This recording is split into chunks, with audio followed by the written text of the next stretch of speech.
Hey, how you doing? My name is Ryan, and today I'm designing and printing custom LEGO Marvel minifigures based on the now defunct, or maybe not, Sony universe of Spider-Man characters. Despite being the least loved part of Marvel cinema, these customs ironically need to be the best designs I've ever made. I'm testing out a new printing process that should take my artwork to a new professional level. But before I get into that, let's open up Adobe Illustrator and get drawing. I'll start with the most popular character, at least box office wise, Eddie Brock from Tom Hardy's Venom movies. Since we already have a full Venom minifigure, I decided to go for the schlubby Eddie Brock as my custom choice. After learning from my mistakes while making a custom minifigure of X-23, I'm finding a high quality image of the shirt Eddie wears so I can accurately depict the iconography on the torso. Thankfully, it's a simple design with a yellow sun, a mock-up of the Golden Gate Bridge, and some curved text that reads, "The City," although I might change it to read "Brick City" to avoid copyright. That's the easy part though. The real challenge is translating this incredibly layered Hawaiian shirt to minifigure form. It's not just flowers or trees, but it's water and sand and shadows. Once I lock down a few base elements, I'll change the colors on them to match the color palette on the shirt, and then adjust the transparency to give them that more printed feel. But this design is more than just a torso. I'm also extending the pattern onto the arms for some added detail and completeness. I do need to shrink some of the patterning to make sure it's fully visible on the arms though. Then it's time for a custom head. I need to make a face that looks like actor Tom Hardy, but also has little to no machismo.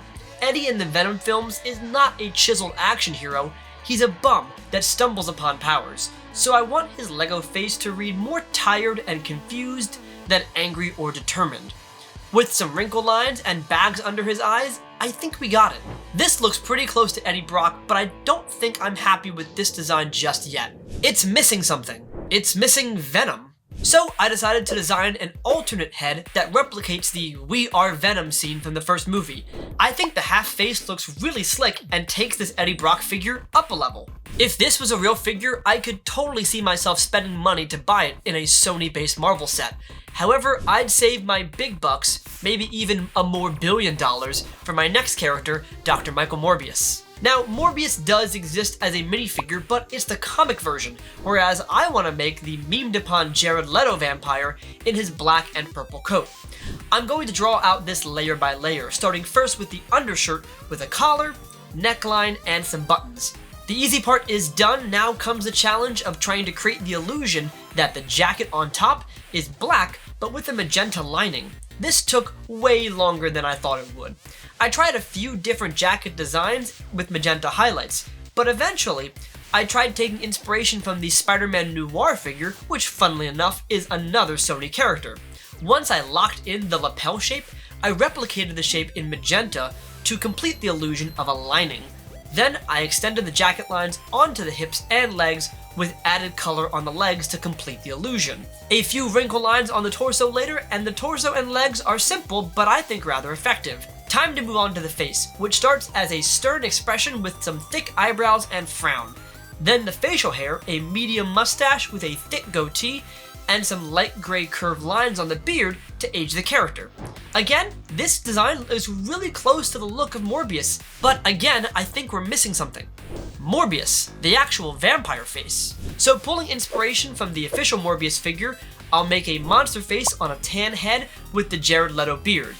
That looks like the living vampire from the highest grossing movie that stars Michael Morbius. The next figure to design is Madame Web, who, let's be honest, does not deserve to have a minifigure made of her. I mean, Madame Web as a movie couldn't even qualify for the Oscars. The hero suit she wears at the end of the movie barely appears for a second, and it's out of focus. So for a while, I was going to have to make her civilian look, a paramedic outfit, until I came across this promotional photo shoot of Dakota Johnson in her full costume looking as disinterested as ever.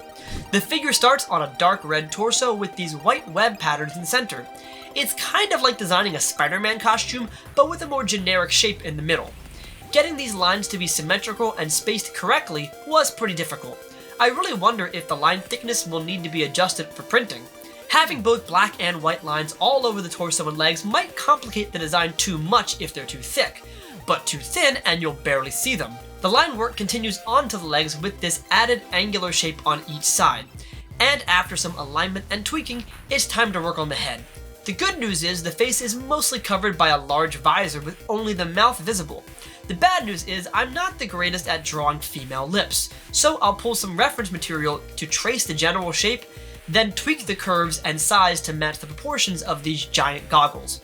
Madam Web might be the most complicated design out of all the Sony bunch so far, and like my previous custom videos, I won't know if I pulled off these figure designs until later on. So for now, I'll design the last Sony villain, who is inexplicably the protagonist of their own film, Kraven. I'm going to make a figure based on his poster outfit, which apparently he only wears in the last minute of the movie. I guess Sony really loves to costume bait their viewers with the promise of the actual character in the sequel. Boo. Terrible idea. Much like Morbius, I'll start inward and work outward layer-wise, so the first thing to draw is the exposed chest and abs. I'll use this older Prince of Persia figure as my basis to give Kraven some extra definition. Draw one half, copy, paste, flip, and tweak. Next is the necklace, which is dark brown with some curved triangular teeth in tan. Simple, but rather effective. Then it's time to make the vest.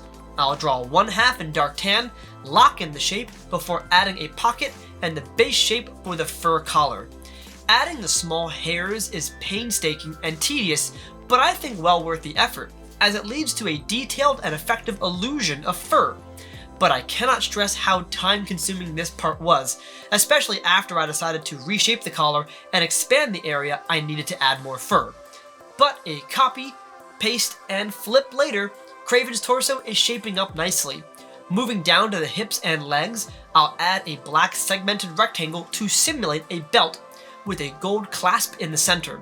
Then I'll draw some curved pockets on the legs in reddish brown so they stand out from the dark brown leg pieces. Easy. Time for the face, which uses this head that I think is from Andor as the base. I like the look of the short beard and mustache, so I'll grab the shape and spacing and tweak the expression and layout to look more like Aaron Taylor-Johnson. A few more wrinkle lines and this meat expression is ready to roll.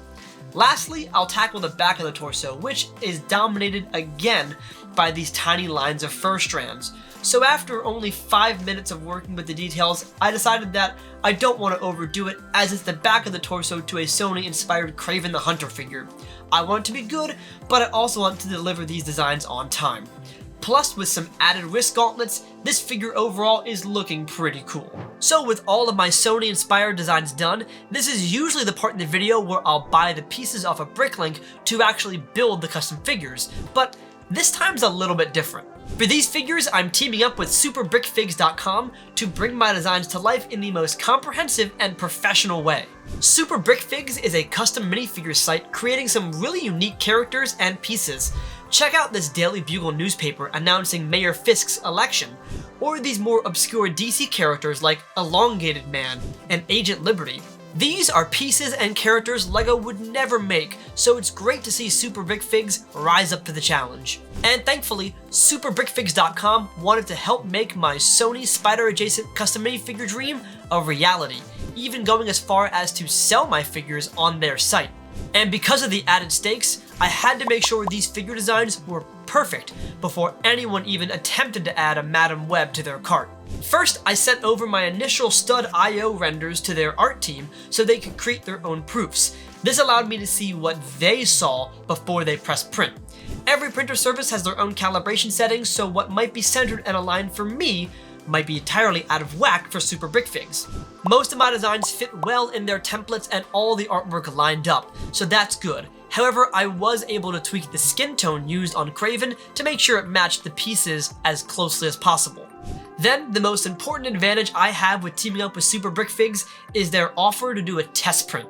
After about a year and a half of designing custom minifigures, I have never had the ability to experiment with a printing pass before I lock in my artwork. This was invaluable.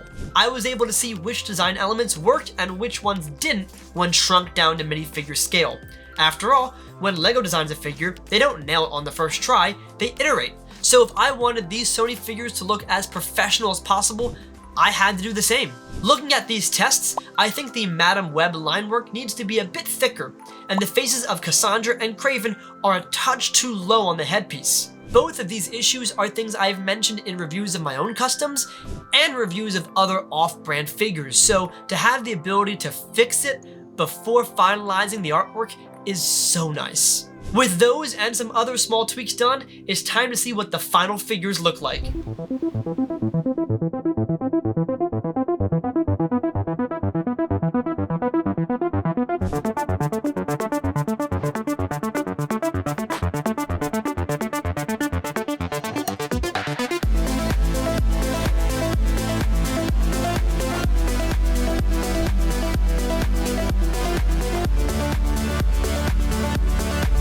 I am incredibly happy with these Sony figures. The artists and printers at superbrickfigs.com elevated my designs and gave these box office bummers some real LEGO love. And if you like the way these figures turned out, for the first time ever, you can buy your own copy today at superbrickfigs.com. No fussing with decals or worrying if the design will print correctly for you. If you want to add Madam Web, Eddie Brock, Michael Morbius, or Kraven the Hunter to your LEGO Marvel collection, visit superbrickfigs.com, link in the description box below. Of course, big thank you to the entire team at superbrickfigs.com. Their expertise and help was invaluable in making these underrepresented characters a LEGO minifigure reality. And as always, if you like this video, be sure to subscribe to the channel, and thanks for watching.